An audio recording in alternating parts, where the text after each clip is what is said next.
Hi guys, I hope everyone is staying safe and taking care of themselves. My name is Nonehal or Laoneha in Chinese, and today I will be speaking to you about HSK or Hanyu Shui Ping specifically HSK level 4. And basically, I'll be going through what I did to prepare for the HSK and what you guys can do. I'll be suggesting things, but of course, in the end, it's up to you to prepare for the exam.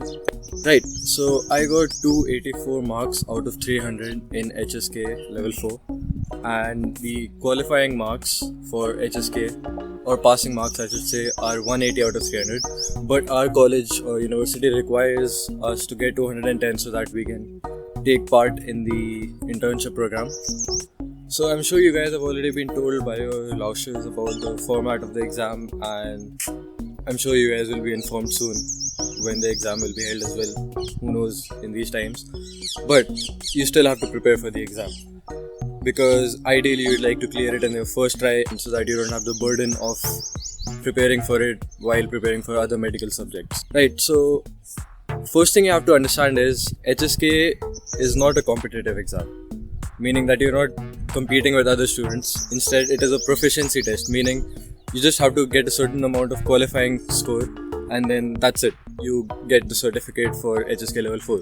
And as I said earlier, it is 180 for passing and 210 to qualify for the internship. I won't be going through the entire format of the test with you guys, but the point is there'll be a bunch of questions, and then you have to answer these questions. And to answer these questions, of course, you have to be good at Chinese, which is what I'm here to talk to you about, how to get better at Chinese. So the first things first, of course, in these times it's tougher for you, but first things first, you have to pay the utmost attention during class. Right now, of course, I can understand you guys aren't attending class, but it's easier for you this way, right? So you're attending online classes, you can pause the videos, you can speed it up, you can slow it down, you can listen to it at whatever pace you want, but during class pay attention to every single word the Laoshi says. And they will speak to you in Chinese and try to understand every single word they're saying in Chinese, right? Don't just go over it and saying I got the gist of it, so I don't want to understand each and every word. Try to understand each and every sentence and word they're saying. Secondly, another important thing is repetition. Repetition is one of the basic ways of learning a language. You have to keep doing it over and over again so that you don't lose touch of it, especially now that you won't be speaking regularly. You won't be in China, right? You will be back at your home. So the idea is keep by yourself, just keep practicing over and over by writing lots of characters. Write the same word 10 times, 20 times until it becomes muscle memory.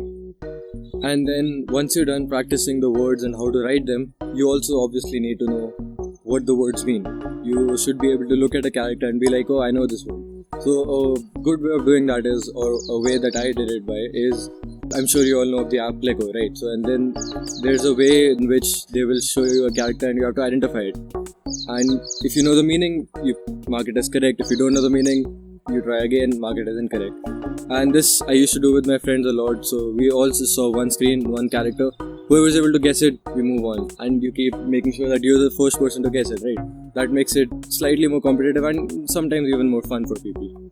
Something that I did personally was, I still do, I go out to play a lot of basketball in the university. So I meet a lot of Chinese students, and invariably we end up having conversations, considering they're fascinated by us. The point is, you don't have to go out and specifically play basketball. Just go outside to the university, make friends, Chinese friends, speak to them in Chinese, they can speak to you in English, practice their English, you can practice your Chinese, you know how it goes.